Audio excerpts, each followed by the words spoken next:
recording? Yes. Tell the people what I just did.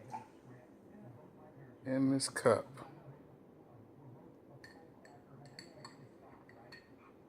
is a lethal toxin that does things to you that you want done to you if you were in this position. So 37 plus 3, 4. 37 plus 4. According to my anatomy scan, and that's what we're gonna go by, because the doctor had me at 36 plus 2, and that ain't even right. I don't even look 36 weeks. But anyway, so I am, as you guys know, highly uncomfortable, and I'm ready for her to come out. So I'm gonna take matters into my own hands. And I'm going to drink this concoction that don't look too well right now in the cup. So, baby, it's separated. It's separated? And it's still on the spoon. Stay on the spoon. So I didn't fill the whole spoon up. So I only put like... It's not good. That is gross. Only put a little bit in the spoon, and then there's Pepsi. All right, y'all. I'm just gonna go down it. What time is it? The current time, 6:07. Bottoms up. Bottoms up. I don't think I have enough. You got enough. Go ahead. Scared, y'all. Scared, y'all. All right. I smell it.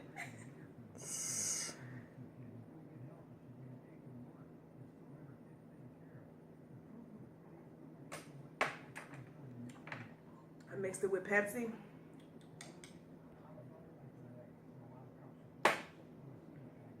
I drank it. I feel like I'm on that movie Dare. What is it called, Dare? Mm-hmm. And somebody just dared me to do this, and if you don't do it, then something happened to you. What's that movie? We didn't see that movie. Mm-hmm. You know the movie? I want to put "to be continued" right down here. We can put that when we edit it. Oh, okay. So I drank it. Done. Say hi. Yeah, girl. Yeah, girl. Hey, princess. Hey, guys. So I wanted to do my labor and delivery story. Finally.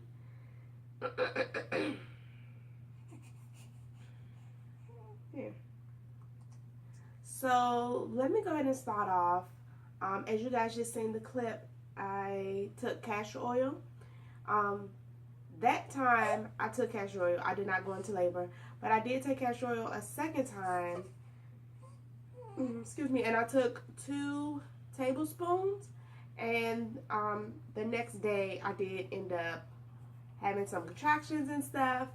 So my contractions started around 5:30 in the morning. They weren't consistent. I didn't think it was real labor. So I just kind of like lottie-dawed around the house. I like walked around. I sat on my birthing ball. I took the castor oil at about 8 o'clock at night, and then the next day, which was the 6th at like 5:30, I started having contractions. My water broke. I called the hospital, let them know I was having contractions. I never really paid attention to how close my contractions were. I was just recording them, and I never even looked at the app that I downloaded to see how close the contractions were. I don't know why. That was like probably the furthest thing from my head to see how close they were. I was just trying to make sure that they were consistent, because I had been having contractions, but they were never consistent, ever. The hospital let them know I was having contractions and that I probably needed to come in to be monitored. Now, my daughter wanted to be in the labor room with me, and I was okay with her being in there, but I didn't think I was in labor, like real labor. I thought, I was just having some, contractions like I had been having, and they were going to monitor me and send me home. I didn't think I was in real labor. So I didn't wake her up to take her with me to the hospital, because I had actually told my husband, babe, just take me to the hospital, and and if they keep me, I'll call you. But I doubt if they keep me. He was like, okay.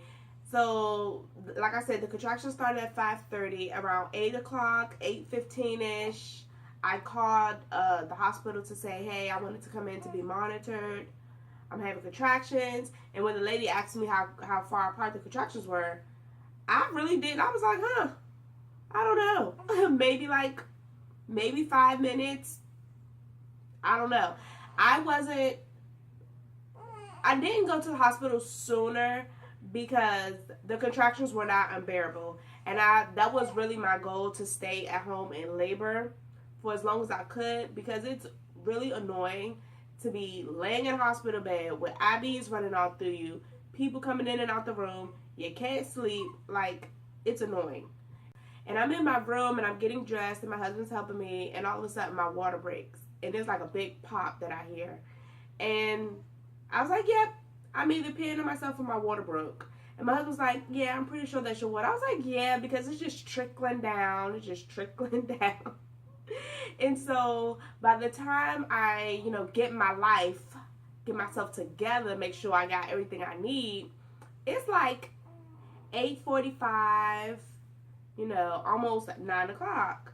And so when we go, by the time I got upstairs to labor and delivery, and I was already 3 centimeters dilated, 50% of face, and her hair was already, at a -1 station. So I was already, already had a little bit of action going on. It just was slow action. So by the time I get upstairs to labor and delivery, I think it's like 9:01. They're, downstairs in the ER, they're asking me to go to the bathroom. Can I do a urine sample? Can I change my clothes?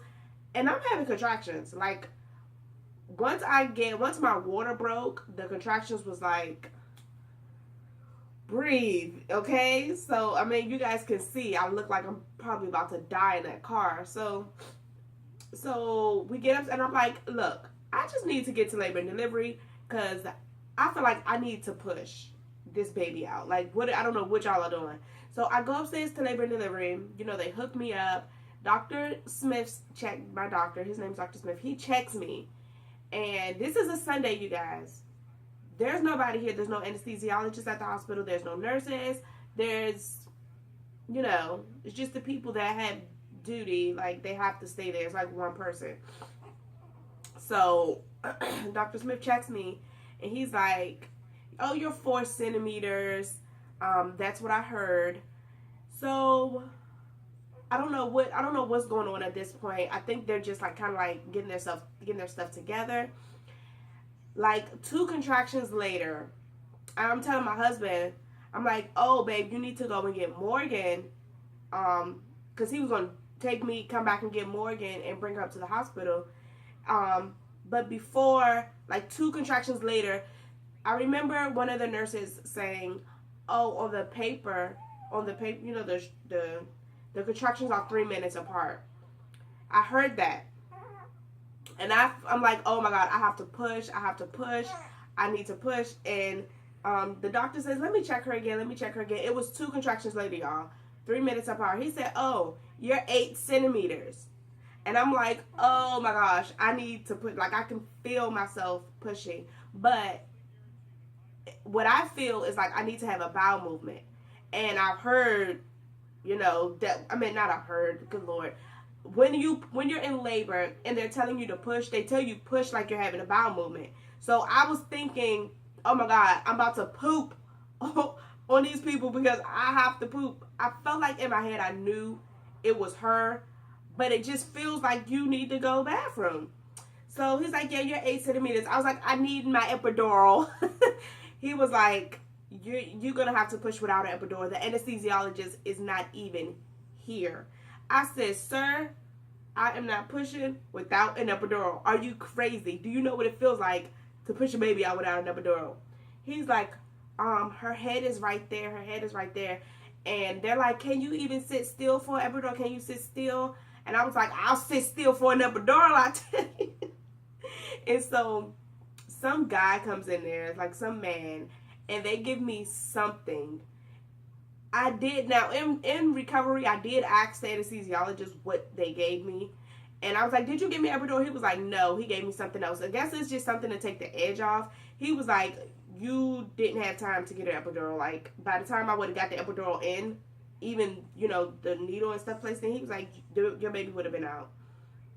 So, anyways, the doctor was like, you're going to have to push without epidural. He was like, her head is right there. I was like, are you sure her head is right? He was like, her head is right there. I said, go get a mirror.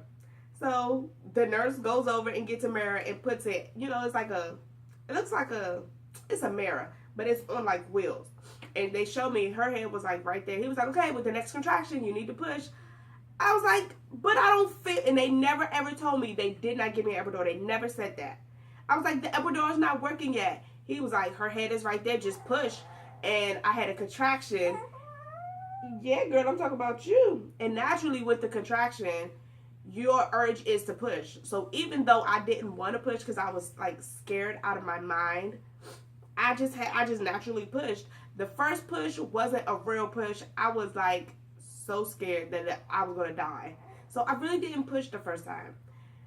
The second time, I just like, because you do 3 pushes with 1 contraction. So the second time, I just held my breath and I bared down and I was like, ow, I don't like this. Ow, you know, God be with me. God be with me. Get me through it. And the nurse was like, her head is like out. And then I pushed again and her shoulders came out and I had a baby. So by the time I got upstairs to labor and delivery, had to be like 9. And, you know, they hooked me up on the monitors. She was born at 10:01. Okay? That was like and I did literally 3 pushes. Technically 2, because the first one I didn't push. I was so scared. I just like pushed a little bit. But like, she was born within an hour. And honestly, I think it was because of the evening primrose oil and the red raspberry leaf tea that helped, because I've never had such a quick labor. Even though I was having contractions at home, my contractions were not consistent. By the time I got to the hospital, I had only dilated 1 extra centimeter, which was to 4. But I feel like once my water broke, because I was taking the evening primrose oil, my cervix was already ripe and soft. It just kind of just like opened up and she was ready to come out. And I had a natural childbirth, because I asked him, I was like, what did you give me? And he said something he gave me. He was like, but it, like, literally, as soon as he put you're on the table and you're hunched over with a bed and you're hunched over and they put something in your back and then you lay down and I pushed her out. Like, I wouldn't even have time for the medicine to even travel before I could push her out. So pretty much, and I felt everything.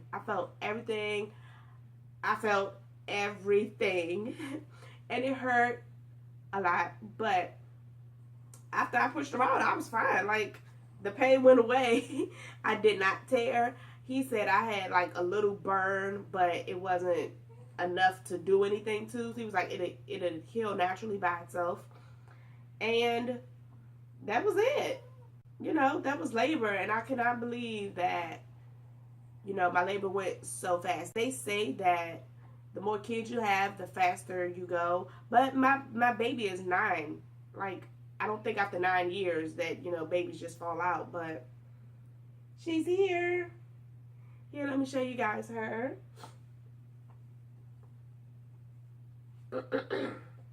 So that's my story. If anybody has any questions or whatever, you know, you can ask. If you want to know about the natural labor, you know, how I felt. And, I mean, I told y'all it hurt. But if you have any other questions that you want to ask, please feel free to ask. I tried to make this video quick because if I tell y'all the whole story, I'll be here forever. Whoops. I ain't trying to show y'all my goodness and mercies. Say hi. Say I'm here. Say I'm here. Hey, Lily. Hey, Mama. Oh, her don't like it. Say bye, y'all. Say bye, y'all.